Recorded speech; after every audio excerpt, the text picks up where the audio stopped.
नमस्कार दोस्तों, कविता Yadav YouTube channel पर आप सभी का स्वागत है। D+B TGT PGT TGT PGT विषय हिंदी की सीरीज़ को हम आगे बढ़ाते हुए अपने टॉपिक की तरफ आते हैं। जैसा कि हम पढ़ रहे थे पिछली क्लास में भाषा विज्ञान के अंतर्गत हम पढ़ रहे हैं हिंदी भाषा का उद्भव और विकास। हिंदी भाषा के उद्भव और विकास में हमने पढ़ा प्राचीन आर्य भाषा को, और प्राचीन आर्य भाषा में वैदिक संस्कृत, लौकिक संस्कृत, और इसके बाद हम आगे बढ़ते हुए मध्यकालीन आर्य भाषा के अंतर्गत हमने पाली को पढ़ा, प्राकृत को पढ़ा। पिछली क्लास में हमने अपभ्रंश भाषा की शुरुआत की थी। उसके अंतर्गत हमने देखा था कि अपभ्रंश भाषा किस का दूसरा नाम क्या है, और अपभ्रंश भाषा को अलग अलग विद्वानों ने क्या नाम दिया है, और उसके अपभ्रंश का शब्द का अर्थ देखा था। और विभिन्न विद्वानों के अनुसार अपभ्रंश के भेद भी देखे थे, जैसे कि याकोबी, तगारे, नेमिशादू, अन्य विद्वानों के अकॉर्डिंग हमने अपभ्रंश के भेद देखे थे। अब बात करते हैं हम अपभ्रंश की भाषा की व्याकरणिक विशेषताओं की।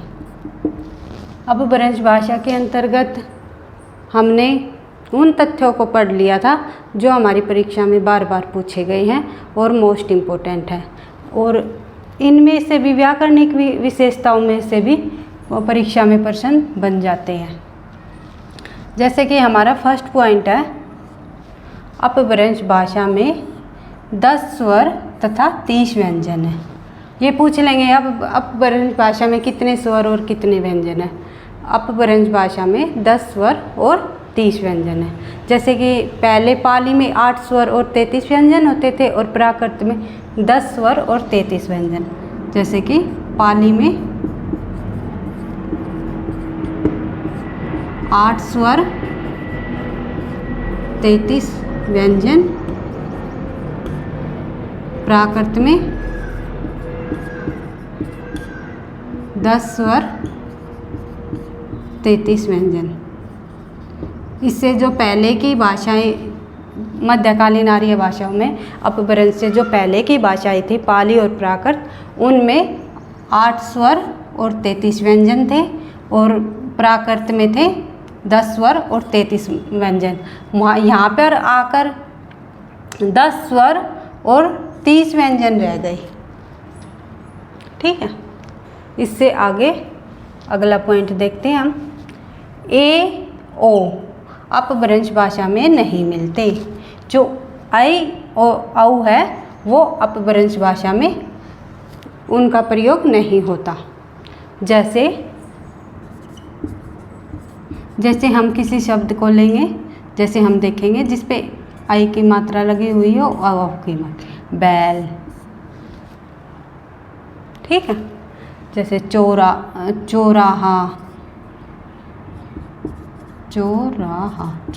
आदि शब्द ऐसे जो आई और औ से मिलकर बनते हैं वो अपभ्रंश भाषा में देखने को नहीं मिलते। नेक्स्ट पॉइंट होगा हमारा, अपभ्रंश भाषा में न मिलता है, न नहीं मिलता। अण की आवृत्ति होती है, अण व्यंजन का प्रयोग अधिक किया गया है, न नहीं मिलता। न जो वर्ण है वो अपभ्रंश भाषा में देखने को नहीं मिलता। जैसे कि हमने कई रचनाओं में भी पढ़ा है, और जैसे कि किशोरी दास वाजपेयी ने न की भाषा अपभ्रंश भाषा को कहा है। इसी तरह अगले पॉइंट पर हम पढ़ते हैं, अपभ्रंश भाषा में ट वर्ग की बहुलता है। ट वर्ग की आवृत्ति भी अधिक बार की जाती है। अगला पॉइंट होगा हमारा, री में परिवर्तन आया। अब इसका मतलब क्या है, क्या समझे इसका हम, कैसे परिवर्तन आया री में। जैसे कि री री में जैसे ए ई छोटा ऊ आए ए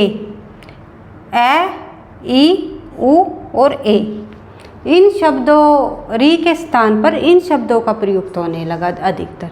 जैसे कि हम एक उदाहरण के रूप में देखेंगे, जैसे पहले लिखते थे ऋतु, अब ब्रज भाषा में लिखा जाने लगा ऋतु।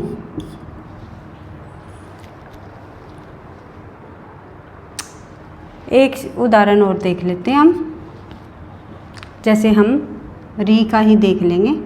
जैसे हम लिखते थे ग्रह, अब ब्रज भाषा में लिखा जाने लगा गे, ए ने स्थान ले लिया ना रे का, इसी तरह ई ने स्थान ले लिया री का।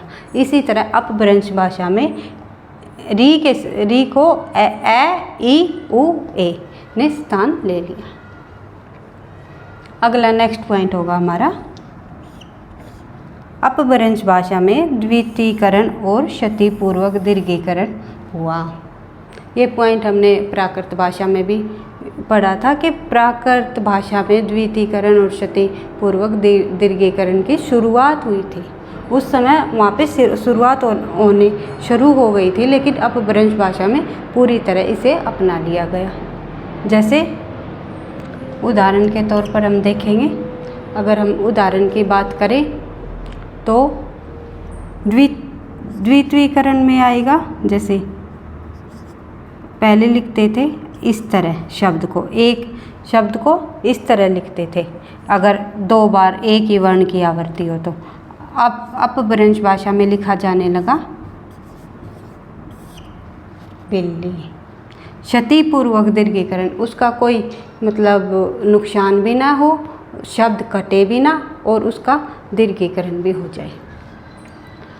एक उदाहरण और देख लेते हम, जैसे कि अपभ्रंश पहले लिखा जाता था करम, अपभ्रंश भाषा में लिखा जाने लगा कम। और आगे चल के जब अपभ्रंश भाषा का विकास होगा, थोड़े से हम हिंदी के विकास की तरफ बढ़ेंगे तो इसका हो जाएगा काम, आवहट भाषा में काम।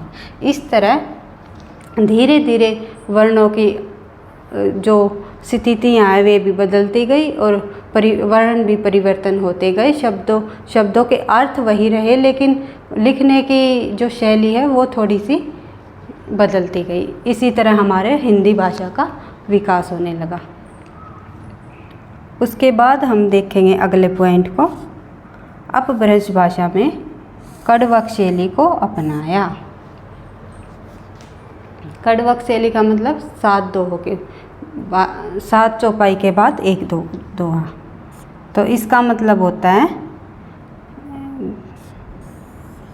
कड़वक शैली को अपभ्रंश भाषा में अपनाया। जैसे कि एक उदाहरण देखते हैं हम, जैसी की रचनाओं में मिलती है हमें कड़वक शैली, और तुलसीदास ने भी अपने रामचरितमानस में भी इस शैली का प्रयोग किया। उसके बाद हमारा आएगा नेक्स्ट पॉइंट, हिंदी में सर्वनाम विकसित अपभ्रंश भाषा में हुए। जैसे हिंदी में सर्वनामों का विकसित रूप भी अपभ्रंश भाषा में होने लगे। जैसे कि हम बात करेंगे, पहले लिखा जाता था हाउ और फिर अपभ्रंश में लिखा जाने लगा हम। फिर उसके बाद एक उदाहरण और देख लेते हैं, पहले लिखा जाता था प्राकृत भाषा में मई, अपभ्रंश भाषा में लिखा जाने लगा मैं। इसके बाद जैसे कि एक उदाहरण और देख लेते हैं हम, जैसे कि मुझ ऐसे लिखा जाता था, लेकिन अपभ्रंश भाषा में लिखा जाने लगा मुझे।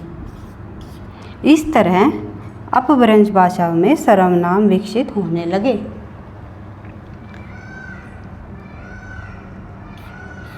अगला पॉइंट होगा हमारा, अपभ्रंश भाषा में 2 वचन 2 लिंग हो गए। जैसे कि पहले संस्कृत भाषा में 3 वचन और 3 लिंग होते थे, एक वचन द्विवचन और बहुवचन। यहाँ पर आकर अपभ्रंश भाषा में 1 वचन और द्विवचन ही रह गए। इसी तरह अपभ्रंश भाषा के व्याकरणिक की विशेषताएं हमने देखी, पढ़ी, समझी और इन सभी चीज़ों को हम थोड़ा बार बार रिवाइज करते हुए, याद करते हुए चलेंगे और अपनी परीक्षा की कोटा DEET+B को टारगेट बनाते हुए हम अपनी परीक्षा की अच्छे से तैयारी करते हुए चल रहे हैं अभी तक, और आगे भी ऐसे ही चलते रहेंगे। वीडियो पसंद आई हो लाइक और सब्सक्राइब करना, दोस्तों के साथ शेयर करना। Thank you.